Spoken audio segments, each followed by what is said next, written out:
My name is Andy Brown. I'm running for Travis County Judge because I think it's time that we have a long-term plan and vision at Travis County. I've got 20 years of experience of bringing people together to stand up for progressive causes and to get things like more workers' rights, more health care, equal pay for equal work, and better education here in Travis County. I grew up in Austin. I graduated from McAllen High School. I went to UT Law School. I've been a litigator for the past 10 years. I represent individuals, small businesses, families whose homes are being illegally foreclosed on by big banks. And I've also been chair of the Travis County Democratic Party for the past 5 years. Travis County Democratic Party chair, as Rosemary knows with the Republican Party, is a position that does not have a lot of power. It depends on your ability to build consensus, to bring people together, to get them to buy into a plan of how to get things done. And I'm proud of my record at the county party of raising more money than ever before, of doing things like increasing minority turnout by 18% in 21 precincts in East Austin in 2010. The only way that we were able to do those things and more, and stand up for more workers' rights, get more health care here in Travis County, stand up for better education, it was by bringing people together, by standing up together and building consensus.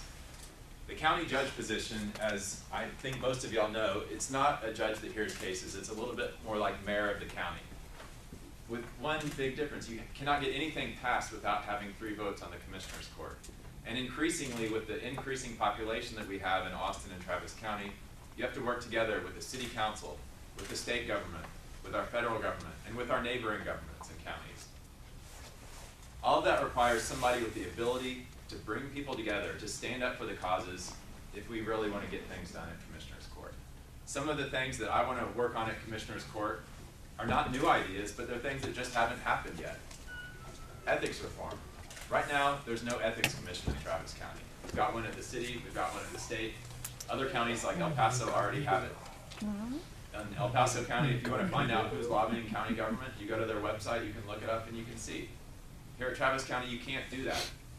I think that that is a critical step that should have been done by now, that is basic to having open government and fair government. I also want to work on criminal justice reform.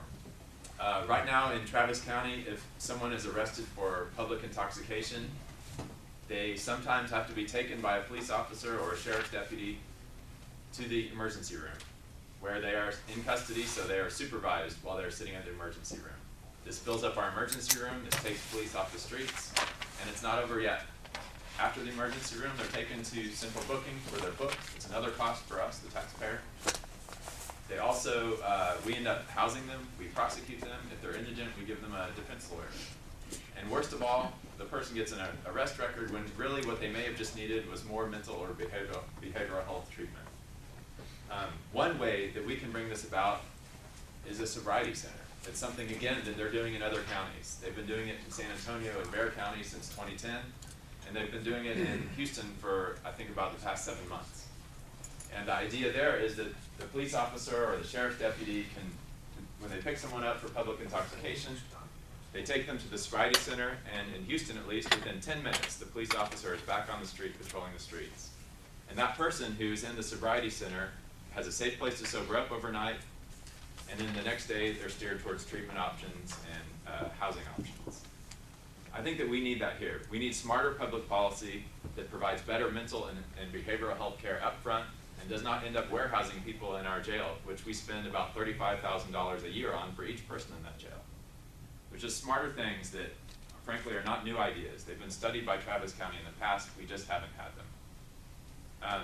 So I hope that you'll join Congressman Lloyd Doggett, Senator Watson, every other Democratic elected official who's endorsed in this race, as well as the union that represents the county employees that I'll be working with in my vision for Travis County. Thank you very much.